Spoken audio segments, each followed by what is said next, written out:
ఒక రాజకీయ పార్టీ, ఒక వ్యక్తి, రావణ్ అనే వ్యక్తి పురాణాలను దూషించాడు, రాముణ్ణి సీత పైన నీచంగా మాట్లాడాడు, తీవ్రవాదాన్ని పాకిస్తాన్ సమర్థించాడు.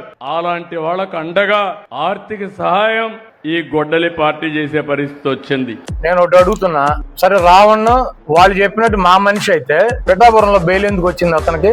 అతను రామన్ అతని పేరు జోసఫ్ అని మార్చారు. అతను కమ్మ అని చెబుతున్నాడు, కాదు అతను దళిత్ అని చెబుతున్నారు వీళ్ళు. అతను నేను క్రిస్టియన్ కాదురా బాబు అన్నారు, కాదు నువ్వు క్రిస్టియన్ అంటారు. దేనికి ఇదంతా ఎందుకు? అతని పేరు ఎందుకు మార్చారు? అతని కులం ఎందుకు మార్చారు? అతని మతం ఎందుకు మార్చారు? అతను 4 పోలీస్ స్టేషన్లో బెయిల్ ఇప్పించింది ఎవరు? మేమా? కాబట్టి ఇవన్నీ బాలకృష్ణ గాని, లోకేష్ గాని, చంద్రబాబును గాని ఒక మాట కూడా మాట్లాడు.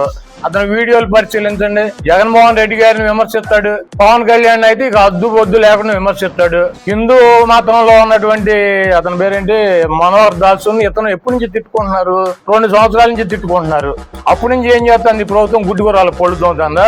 పవన్ కళ్యాణ్ పట్టుకొచ్చి 4 స్టేషన్లు తిప్పి 5వ స్టేషన్ లో ఉప్మా కేసు పెట్టేదాకా ఈ తెలుగుదేశం ప్రభుత్వం ఎందుకు పెట్టలా? అతను అంత ద్రోహి అయితే తెలుగుదేశం పార్టీ మరి అందరి మీద చిన్న వాళ్ళ మీద సోషల్ మీడియాలో పనిచేసే వాళ్ళ మీద కేసులు పెడతాగా మరి వీళ్ళు ఎందుకు పెట్టలా? తెలుగుదేశం పార్టీ ఇన్వాల్వ్మెంట్ లేకుండా 4 చోట్ల బెయిల్ వస్తుంది అతనికి. జగన్మోహన్ రెడ్డి గారు ఇప్పించాడు బెయిల్. అయినా ఆయన పట్టు వాళ్ళని విక్రమార్కులకు ఉపమా చట్టం పెట్టాడు. ఇక సర్లే సావని అని వదిలేసి కులం మతం పేరు అన్ని మార్చి మా మీదకు తోలేరు. ఇక్కడ వైఎస్ఆర్ కాంగ్రెస్ పార్టీకి మాకు ఎటువంటి నష్టం లేదు. చంద్రబాబు నాయుడిని నమ్ముకుని ఇట్టాకి వెళ్తే మునిగేది జనసేన, మాకేం ప్రాబ్లం లేదు. ఇదే ప్రత్యక్ష ఉదాహరణ.